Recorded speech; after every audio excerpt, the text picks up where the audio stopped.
Halo teman-teman, di sini kami akan membahas tentang putusan nomor 96/PUU/12/2024 terkait pengujian Undang-Undang nomor 4 tahun 2016 tentang tabungan perumahan rakyat atau yang biasa dikenal dengan TAPERA.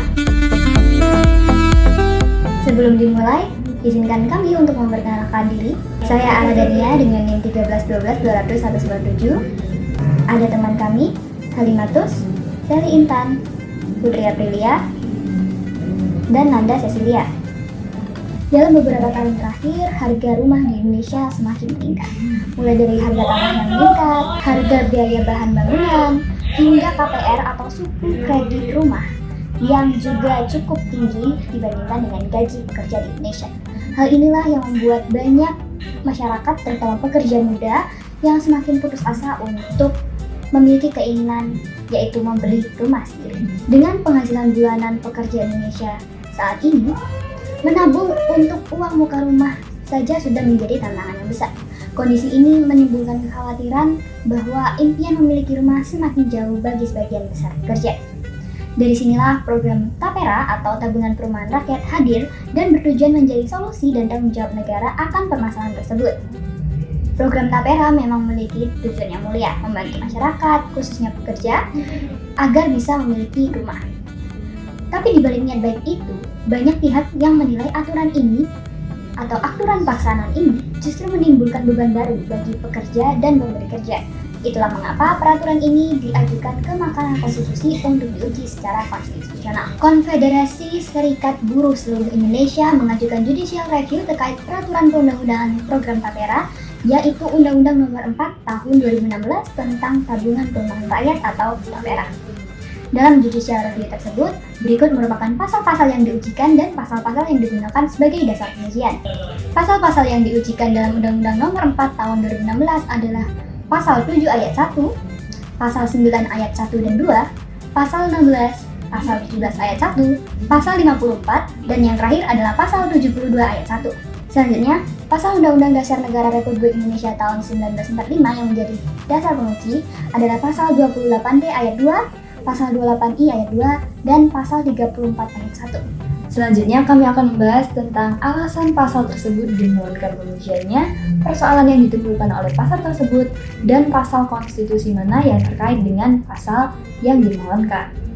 Yang pertama, kewajiban menjadi peserta TAPERA. Pasal yang terkait dengan hal ini adalah Pasal 7 Ayat 1 yang berbunyi setiap pekerja dan pekerja mandiri yang berpenghasilan paling sedikit sebesar upah minimum wajib menjadi peserta TAPERA. Lalu selanjutnya, Pasal 9 Ayat 1 dan 2.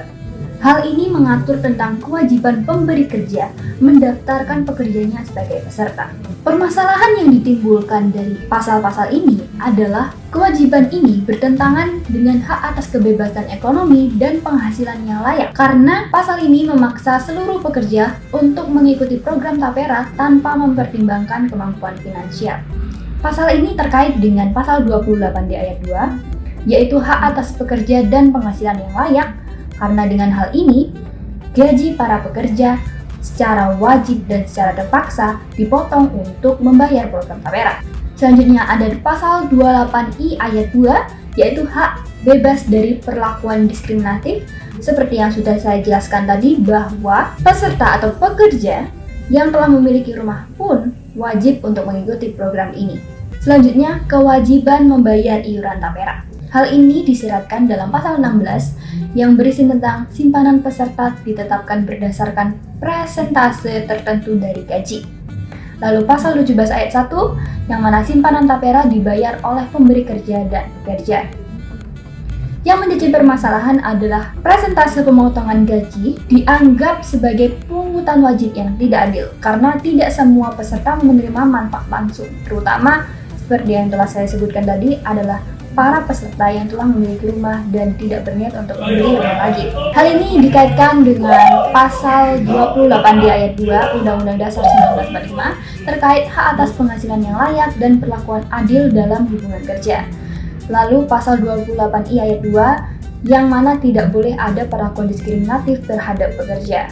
3. manfaat tapera bersifat diskriminatif. Dalam pasal 25 ayat 2 Undang-Undang Nomor 4 Tahun 2016, pasal tersebut menjelaskan bahwa hanya peserta yang belum memiliki rumah yang dapat memperoleh manfaat pembiayaan rumah dari tapera tersebut. Keempat, pengelola tapera tidak transparan dan tidak melibatkan pekerja.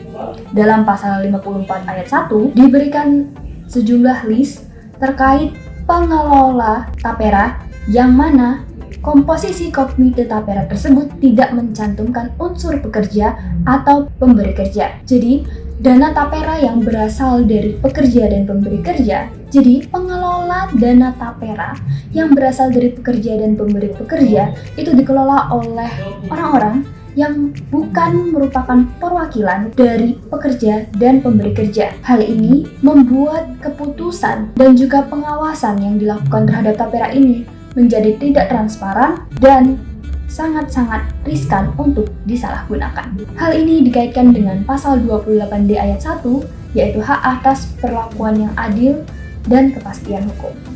Yang kelima, program tapera tumpang tindih dengan program BPJS Ketenagakerjaan. Hal ini tidak secara eksplisit terdapat dalam suatu pasal di Undang-Undang Tapera, namun kebijakan ini jelas bertumpang tindih dengan BPJS Ketenagakerjaan yang juga memiliki program serupa terkait perumahan pekerja. Tumpang tindih program ini menyebabkan kebingungan pekerja dan pemberi kerja terkait iuran dan juga administratif terkait iuran antara iuran tapera dan iuran BPJS Ketenagakerjaan. Dan yang terakhir, tapera mengalihkan tanggung jawab negara kepada rakyat. Hal ini ditunjukkan dari kewajiban kepesertaan tapera. Dalam putusannya, pemohon berpendapat bahwa penyediaan rumah bagi masyarakat berpenghasilan rendah merupakan kewajiban negara sesuai dengan pasal 34 ayat 1 Undang-Undang Negara Republik Indonesia tahun 1945. Beban yang seharusnya menjadi tanggung jawab negara dialihkan kepada rakyat melalui potongan gaji mereka. Selanjutnya kita membahas tentang amar putusan Mahkamah Konstitusi nomor 96 PUU 12/2024 yang dinilai bersifat ultra petita atau putusan tersebut melampaui apa yang diminta pemohon. Kita mulai dengan memahami inti dari poin-poin amar putusan yang ada. 1. Permohonan pemohon dikabulkan seluruhnya. Mahkamah Konstitusi menyetujui seluruh dalil pemohon bahwa Undang-Undang Tapera bermasalah secara konstitusional. Yang kedua, Undang-Undang Nomor 4 Tahun 2016 tentang Tapera dinyatakan bertentangan dengan Undang-Undang Dasar 1945. Mahkamah Konstitusi menilai ketentuan dalam Undang-Undang Tapera tidak sejalan dengan prinsip keadilan dan perlindungan hak warga negara sebagaimana diatur dalam Undang-Undang Dasar tahun 1945. Dan yang ketiga, Undang-Undang Tapera dinyatakan tidak memiliki kekuatan hukum yang mengikat, namun tetap berlaku sementara dalam 2 tahun sejak putusan diucapkan. Yang artinya pemerintah diberikan waktu maksimal 2 tahun untuk memperbaiki dan menyusun kembali Undang-Undang Tapera agar sesuai dengan amanat konstitusi. Dan yang terakhir atau nomor 4, putusan harus diumumkan dalam Berita Negara Republik Indonesia. Hal ini terkait dengan ketentuan administratif yang telah ada, agar putusan memiliki kekuatan hukum dan diketahui publik secara resmi. Terkait dengan pernyataan bahwa putusan ini merupakan putusan yang bersifat ultra petita atau putusan yang dianggap melebihi kekuasaan legislatif, menurut kami berkaitan dengan poin ketiga dalam amar putusan. Kewenangan Mahkamah Konstitusi sebenarnya hanya terbatas pada pengabulan permohonan pemohon terkait norma yang dimohonkan. Namun, MK menambahkan penetapan masa transisi atau jangka waktu 2 tahun terkait norma tersebut. Hal inilah yang menurut kami bersifat ultra petita. Putusan MK yang menyatakan bahwa undang-undang tetap berlaku selama 2 tahun dan harus diperbaiki dalam jangka waktu tersebut adalah tindakan normatif. Yang mana dalam hal ini MK melampaui kewenangan yudisialnya dengan menciptakan ketentuan baru yaitu menetapkan masa berlaku sementara dan memberikan kewajiban penataan ulang norma yang dimohonkan. Jadi menurut kami, putusan tersebut memanglah bersifat ultra petita, yang mana MK memang melebihi kewenangan yudisialnya. Namun menurut kami putusan tersebut hadir untuk memberikan kejelasan terkait bagaimana sebaiknya putusan itu dilakukan. Perkenalkan, di sini nama saya Halimatus Sadia dengan NIM 131220009. Di sini saya akan menjelaskan latar belakang. Indonesia menghadapi masalah serius, harga rumah terus naik, sementara penghasilan masyarakat belum mampu mengejar kebutuhan hidup layak. Untuk menjawab persoalan itu, pemerintah membuat program tapera yang mewajibkan bekerja, baik formal maupun informal, menyetor sebagian penghasilan mereka setiap bulan. Namun, program ini kemudian digugat oleh Konfederasi Serikat Buruh seluruh Indonesia karena dianggap bertentangan dengan hak-hak konstitusional warga negara. Perkenalkan, saya Nanda Cecilia Isabel dengan NIM 13122000110.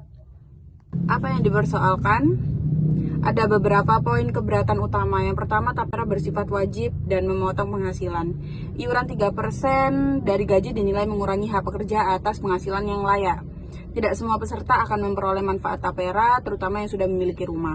Lalu yang kedua, bersifat diskriminatif. Semua pekerja wajib membayar, tetapi hanya yang belum punya rumah yang bisa menikmati fasilitas pembiayaan. Tidak ada perwakilan pekerja atau pengusaha di komite tapera, padahal dana berasal dari mereka. Lalu yang ketiga, ada tapera tumpang tindih dengan BPJS Ketenagakerjaan. BPJS sebenarnya sudah memiliki program serupa untuk perumahan. Tapera membuat beban iuran menjadi berlipat. Lalu yang keempat, mengalihkan beban negara kepada rakyat. Konstitusi menyebut fakir miskin dipelihara negara. Pemohon menilai negara seharusnya menanggung beban perumahan bagi masyarakat miskin, bukan membebankan ke mayoritas pekerja. Perkenalkan, nama saya Putri Aprilia Nur Cahyani dengan NIM 13122001002. Di sini saya akan menjelaskan tentang kesimpulan amar putusan MK. MK membuat keputusan tegas, yaitu 1. Permohonan judicial review dikabulkan seluruhnya. 2. UU Tapera dinyatakan bertentangan dengan Undang-Undang Dasar 1945. 3. UU Tapera tidak memiliki kekuatan hukum secara mengikat. Namun, MK memberikan masa transisi, yaitu UU Tapera masih diberlakukan sementara selama 2 tahun sejak putusan diucapkan. 2. Pemerintah wajib memperbaiki atau menyusun ulang undang-undang tersebut agar sesuai konstitusi. Keputusan ini memunculkan istilah ultra petita karena MK memberikan ketentuan tambahan, yaitu masa berlaku 2 tahun, yang sebenarnya tidak diminta oleh pemohon. Kenapa putusan ini dinilai ultra petita? Karena secara teori, MK hanya boleh mengabulkan atau membatalkan norma. Tetapi dalam putusan ini, MK menambahkan kebijakan baru, yaitu memberi waktu selama 2 tahun untuk pemerintah memperbaiki undang-undang. Ini dianggap melampaui kewenangan yudisial, karena MK seolah ikut mengatur masa transisi dan mempromosikan diri seperti membentuk undang-undang. Namun, menurut banyak ahli hukum, langkah MK ini penting dilakukan untuk menghindari kekosongan hukum dan menjaga stabilitas sistem perumahan nasional. Perkenalkan, nama saya Selintang Ferbena dengan NIM 13122000052. Dari seluruh proses ini ada beberapa poin penting. Yang pertama, tapera adalah program dengan tujuan mulia, tetapi pelaksanaannya dinilai tidak adil, tidak proporsional, dan tidak sesuai dengan prinsip konstitusi. Yang kedua, hak pekerja atas penghasilan layak, perlakuan yang adil dan bebas dari beban berlebihan harus dijamin oleh negara. Yang ketiga adalah pemerintah memberi waktu 2 tahun untuk memperbaiki undang-undang tapera. Ini berarti program ini tidak langsung diberhentikan, tapi harus direformasi dengan prinsip keadilan yang inklusif dan transparansi. Putusan Mahkamah Konstitusi ini menegaskan bahwa negara wajib hadir melindungi hak rakyat, bukan membebani mereka. Kedepan, masyarakat perlu mengawal proses revisi UU Undang-Undang Tapera agar solusi perumahan betul-betul berpihak pada kesejahteraan rakyat. Terima kasih. Sekian dari kelompok kami, mohon maaf apabila terdapat beberapa kesalahan, dan sampai jumpa di video berikutnya.